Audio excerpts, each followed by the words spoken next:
I mean, I'm looking at Facebook the other day, and I see somebody on there that went to the doctor, and they start asking for a regular checkup now. Mm-hmm. And they're going through this checklist, and there's sex questions on the checklist that the doctors are required to ask. There's gun questions in there, dude. This is what the American people wanted? Really? Really? What American people exactly are they talking about? Because that's what I'm saying, man. Look, there even are the some mainstream press keeps wanting to use the American people. Like, there is some hostage taking going on around here. Mm-hmm. The truth is being held hostage right now. Exactly. The truth is being held hostage. And the real American, it's like, that old show, To Tell the Truth. Will the real American people please stand up? Well, the thing is this is a big country. There are diverse opinions, about all this.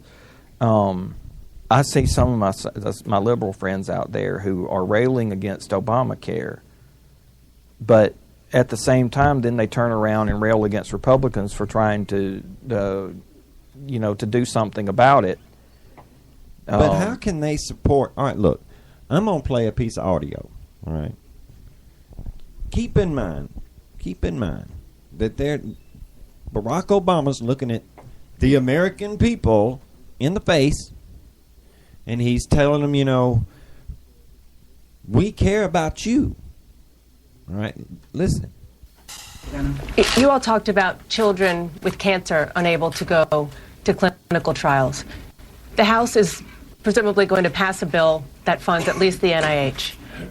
Given what you said, will you at least pass that? And if not, aren't you playing the same political games that Republicans are? Listen, Senator Durbin explained that very well. And he did it here, he did it on the floor earlier, as did Senator Schumer. And it's this. What right do they have to pick and choose what part of government is going to be funded? Okay, first, before I play this anymore, I can't let that go anymore. I've had to listen to it a few times, and I didn't get to interrupt it, so I'm interrupting him now. That right is like in Article 1 of the Constitution.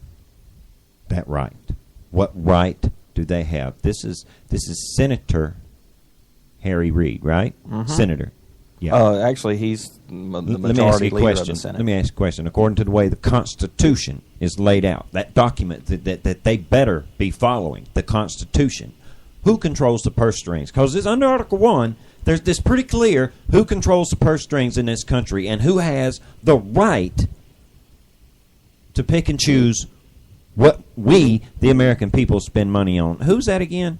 That responsibility is given to the House of Representatives. Not the Senate, you say? No, it's not the Senate. So in other words, maybe the question ought to be is what right does Harry Reid have to question what Congress desires to spend the money on? Wouldn't that be a better question? Oh, it would be a better question. Now, Harry Reid's not going to ask that question of himself. No, but I had to interrupt him. I'm sorry. I let him go on. Go on, Harry. Suck face. It's obvious what's going on here. You talked about reckless and irresponsible. Wow. What this is all about is Obamacare. They are obsessed. I don't know what other word I can use. They are obsessed with this Obamacare thing. It's working now, and it'll continue to work, and people will love it even more than they do now by far. So they have no right to pick and choose. But if you can help one child who has cancer, why wouldn't you do it? Listen. Is that Head Start Mama? Why pit one against the other? Why would we want to do that? I have 1,100 people at Nellis Air Force Base that are sitting home. They have a few problems of their own. And they're so much more important than, your dying 11-year-old. Yeah. That person that pushes the elevator button in the Senate, that guy that he sits in the elevator all day pushing the elevator button so senators don't have to soil their pretty little hands. That guy? Yeah. That the guy you're talking about? Or those non-existent park workers that are never at the Martin Luther King Jr. Monument and are never at the World War II Monument? Those guys? Yeah, man, they got to have something not to do to get paid for. These... They're trying to make it look like this little quote-unquote government shutdown is the end of the world. That I heard the president today, he was given an interview, actually it was done yesterday, and he issues this warning to Wall Street. Oh, yes, that this is going to be afraid. bad. Uh-huh. Be very afraid. He starts telling everybody today that, well, in a couple of weeks, Social Security checks may not go out. In a government shutdown, Social Security checks go out. But in an economic shutdown, Harry Reid just sitting there talking, saying, they don't have the right to pick and choose. Yes, as a matter of fact, they do. Technically, the Republicans in Congress have been doing their job, that job that the president says that they need to get back to doing their basic function. Well, what do you know? They've been doing that. They've been sending bill after bill after bill to the House. To the Senate. And the Senate's going, Harry's not, don't want to look at it. Harry's not going to take it up for a vote. And it's the Republicans holding the American people hostage. When the Republicans are pushing the American people there onto the Senate, and it's the Senate going, nope, you can't leave. Nope, nope, nope, nope. Nope, nope. It's like the Senate says, yes, we'll take the American person you're just handing us. Well, yes, thank you for the hostage. You just go right over there, and now you're our hostage. There's also somebody else here who doesn't have the right to control the purse strings of the country. Would it be Harry Reid, maybe? Or the President of the United States? The President of the United States also does not have the power. He cannot sit there and decide which part of a law he's going to enforce and which part he's going to set aside, who gets to be prosecuted and who doesn't. That is if not. If anybody's bypassed here, it's been the House of Representatives. They're the ones that seem to be getting overlooked. They keep saying, they don't want to do anything. They don't want to negotiate. They don't want to compromise. All right. Call me nutty. But one side issuing a how about this, that's like an attempt at compromise. Or it's, if you come to the negotiating table, like one side has been putting things down there on the table, right? The other side has been picking them up and not putting anything else, in its place. Well, so which side is failing to negotiate here? Oh, that's the president and Harry Reid. The very ones that don't have the right, according to the Constitution, to be holding the purse strings hostage? Right. Yeah, those folks. Yeah. See, they keep saying they're not willing to negotiate until the House sends them a clean resolution. I'm getting tired of these little Washington cliches. Another way of putting it would be they're not willing to negotiate until the Republicans in the House just cave to every single demand of the Democrats. Now, the President, Harry Reid, oddly enough, are saying that is precisely what the Republicans are doing, which the Republicans, oddly enough, have been sending idea after idea after idea, compromise after compromise after compromise. Nancy Pelosi had the gall to come out there and go, we were trying to give them, we settled for $980 billion. You think we were happy with that? My gosh, we're not happy with that. We were going to let them have their spending numbers. God. Yeah, but they're not willing to let me. They're They're not willing to let me have an exemption from this abortion of a health care act. It's like, well, God. The same exemption that the president has, that Congress has, that congressional staffers have. I don't get that. Well, we need to hear from an expert. Let's hear from an expert. I have an expert.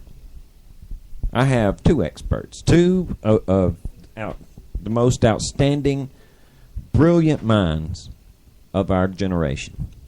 Wolf Blitzer and Debbie Wasserman Schultz. That wasn't who I was going to say. Why not accept these piecemeal House bills that are passed in the House, die in the Senate? Why not fund, for example, children who need clinical trials, clinical work at NIH? They have cancer. Why not at least allow this to go forward? Well, Wolf, as you know, I am a cancer survivor. That's why I asked you the question. So it would be hard for me to care more about cancer survivors. Hey, if that gives you more stroke, then hey, woohoo! Yeah, woohoo! Then I'm going to get in that line too, there, Debbie. And for the record, I still don't think like you do. So You know. And let's make this clear: you're a cancer survivor. Well, yeah. Woohoo! See, I can jump and hoot about it just like everybody else. I can lay claim to the vote with the cancer. I say give the kids the money. Don't you, Casey? What do you say? I say let the kids have some money. I love kids. Don't you love the kids? I love the kids. And little sick kids, little sick kids with a cancer kid. That's like the worst part of taking chemo was sitting in there with them little kids that's got cancer. You know that's the worst part of chemotherapy for any cancer patient. You ask them, what was the worst part about chemo? 9 times out of 10, they'll say sitting in there and looking at them little kids that are sick. That's horrible. To me, any sensible cancer survivor would be like, you better take care of them kids. They you holding back money that could save the life of one kid. But you're talking. That's the same argument you gave for Obamacare. But you're talking about cancer survivors that have a soul. Oh, I forgot. Now the person that audio clip, that's Debbie Wasserman Schultz you're playing there. But I didn't mean to interrupt. I'm sorry, but she, talking about cancer survivor for a minute. Now wait, lady, she don't get to lay claim to all that. I'm sorry, she don't get to lay claim. Man. The reason that we are not going to do this in a piecemeal approach is that in 15 minutes we have votes on the House floor. The Republicans could call up the clean CR. We have the votes. We know 20 or so of their members are willing to vote for a clean CR. We could reopen the government for all cancer patients, and we could they should stop allowing their Tea Party extremist members to hold the economy hostage and to hold cancer patients hostage. And there they go. It's not us. It's those mean old Republicans. Now wait a minute. They're holding them cancer patients hostage. Wasn't it the Republicans that sent a specific bill? The cancer kids bill. Yeah, but they sent it to them. But Harry Reid and Debbie Wasserman Schultz said, They said, Now who is holding who hostage here? It's the ones without a soul. But see, again, they expect the American people to go, okay, thank you for Obamacare. I got health care. Thank you. That's what they expect us to do. They really expect us to be these serfs. That's what we are to them. We're serfs. There was another word for serfdom. It starts slavery. with an S. Slavery. Yeah, starts with S, ends with lavery. Mm-hmm. Yeah. And, call me nutty, but our people, the Irish people, the Scots-Irish people, we even got it in songs. I think of one of my favorite little Irish ditties. The first one of the lines in it says, "I've always hated slavery." See, maybe that's why this whole Obamacare thing is rubbing me raw. Because, like with slavery, like you ain't got no choice, right? Right. You got to do X or Y is going to happen. Now, there's different kinds of slavery. There's slavery where it's like you're either going to, work at this or we going to beat you, right? Then there's kinds of slavery like you can go with me and I'm going to pay you way, but you got to work for me for this long to pay your debt, right? That's called indentured servitude. What's the word, though? That second word? Servitude. Yeah, slavery. That's slavery. It's slavery. No matter how you look at it, it's slavery. Now, forcing someone to pay for something that they either don't need or don't want, or penalizing them with fines and or prison. Mm-hmm. And I think we know what happens to us in prison. Yeah, but see, under Obama, it happens to you all the time. But I guess under Obamacare, if you get raped in prison, they at least give you something to make it, not burn so bad or something. Well, give you end of life counseling. Well, no, because there is a big deductible. I mean, Oh well, yeah. So they don't give it to you or nothing, man. You got to pay that deductible. It's just funny to me that they really expect everybody to believe this stuff. And what's even worse is that there are a good portion of population that are eating this up with a spoon. You only have to look at Facebook to see the idiocy run amok. These low